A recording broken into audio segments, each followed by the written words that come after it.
Guys, seorang PNS ditodong parang waktu nunggu antrian dipotong rambut. Waduh, berani banget ya pelakunya. Diketahui tragedi ini terjadi di Kota Prabu Muli, tepatnya di Jalan Angkatan 45. Kali ini nasib apes dialami oleh seorang PNS bernama Sumijan.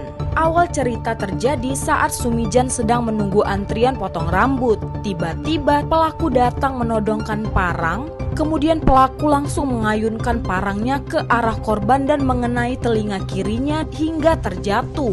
Nggak sampai di situ aja guys, ternyata pelaku juga menendang dagu korban.